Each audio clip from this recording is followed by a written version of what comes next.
Because Irene kind of petered out. Yeah, I mean, it did. The eye wall disintegrated, and it didn't reform, and it became just a big rain, huge, massive. In fact, this morning, Vermont's just getting washed away. They say the only way they can prevent flooding to the tops of the buildings in Montpelier, Vermont, is to open the dam and flood the city before the dam breaks. No kidding. To control the flooding. Oh, I mean, my there gosh. are roads washing away, bridges washing away. There are towns completely underwater in the Northeast. So there's a lot of folks saying, "Well, what was all this? This was nothing. This was nothing." You know, and it turned out in a lot of areas that were looking like downtown New York City. Yeah, turned out to be not as big an event as they thought it could have been. Don't you know they're breathing a sigh of relief, because that really could have been destructive right there in Manhattan, Just New be York happy City. it didn't happen. Oh, yes. But instead, people are complaining because people warned them to get out. Yeah, the hype. They're saying it was too much hype. And if there hadn't been that much hype, and some 200,000 That's right. people drowned, it Sure. would have been. That's right. Why didn't they warn us? Why didn't they warn us? So there's no way to win. But so you can always count on that. You can always count on that. And the other thing you can always count on are idiots. Because there's just a certain segment of the population is just stupid. It brings them out. It really does. And I think what happens is all the not so stupid people leave. So the only thing left are stupid people.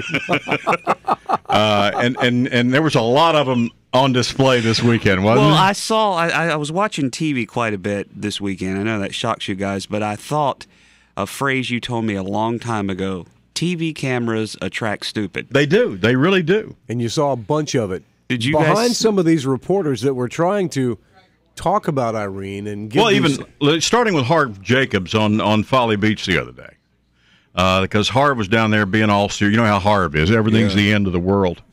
And he's standing in the wind blowing, and I think they train him on how to stand shaky. so it looks like So the it wind looks blowing? it looks like they're ready to fall down any moment. And behind Harv, standing there all shaky, these babes back there just partying, drinking margaritas and stuff. having It a good honestly time. looked like Harv Jacobs was on vacation. It really did. When he was out on Folly Beach. And then the opposite of that, where the storm was just off the coast, Polly's Island, they had poor old 90-pound Debbie Chard out there battling the elements. Yeah. And she was battling, because I saw her interviewing two people. She was standing on the steps of a pier, and she happened to be really close to the water. And she was interviewing these two guys, and here comes this huge wave that just knocks Debbie up the steps. I mean, it was just incredible. It really was. I don't know why. How did she get that? She's an anchor. How'd you get that job? I'm thinking she must have said something about retirement. Is all and instead of paying her severance, they sent her up there to be washed out to sea. You're Channel 5's trying to kill Debbie No, Chard? I didn't say that. But I'm just saying it seemed like a really distinct possibility that we were going to lose her up there on the boardwalk. Man, it was unbelievable. And then there was that guy on the Weather Channel with the streaker behind him. Have you seen the video on that yet? That's gone viral. He was mooning the world.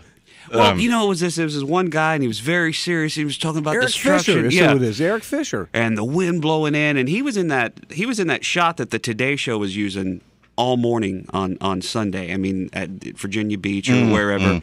And he's there, and he's trying to battle the elements, and he's shaking back and forth. Like you said, he's probably dead practiced. serious, man. Dead serious. And then you see these college kids just skipping behind him, and one of them pulled his drawers down and mooned the camera, all live on TV. It was hysterical. Oh, you know that. I don't know why they feel the need to stand those people out in a storm. Yeah. To make us understand that there's a storm. Just, aim the camera right out there. I can pretty much see the end of that pier wash off. Exactly. I don't need somebody standing in front of it, Because most of them end up standing about knee deep or ankle deep in water and trying to look like they're... I saw one the other day with his pants rolled up to his knees and the water was just over his ankle, and he was like, "Oh, it's getting really serious around here as we make our way through the water." And I'm going, well, that's pretty much the Isle of Palms any day of the week. That's walking downtown. But I mean, I do think a lot of that adds to just the people. It's like watching a sitcom. people just get to the point where they don't take it serious anymore because it's just ridiculous the way they cover that stuff. Well, did you see the guys jumping off the pier at Folly with the surfboards in their hands? I mean, the waves. This was on. I saw Channel 5. Bill Walsh was doing the weather, and they were having shots while he was talking about the weather of the pier, and these guys were on the pier at the end of it with the surfboard in their hand, and they just leap out into the waves. Yeah. And Bill, he just stopped talking. He says, that guy didn't just jump out in the water, did he? And there was nothing but dead silence. Everybody was looking to see if he was going to come up. Well, they ended up with having the Coast Guard having to rescue one at the end of the pier on Folly, and another idiot had to be rescued from the breach over at the Isle of Palms. Really? And it's like you're not even supposed to go in there when there is no. It's normal conditions. Yeah. But they had to go to the expense and the trouble of and then there are, of course, people up through North Carolina and all that. I'm not leaving, I'm staying, and then they had to be rescued. And it's just, again, to me, those are people like the ones that go on a mountain hike when there's an impending snowstorm and they get stranded for 3 days and they have to, just leave them.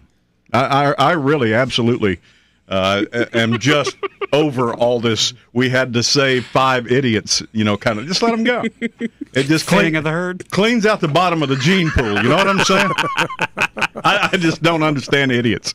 I really don't. Well, you see a lot of them during hurricanes. Yes, you do. And by the way, if you want to see that video, we're going to find that video. Yeah, I'll find it right now and pop it up on the morning show. And keep in mind, it will feature some nudity. There's a college kid that's going to moon the world, and it's literally viral. showing his butt. Yes, he is, ladies and gentlemen.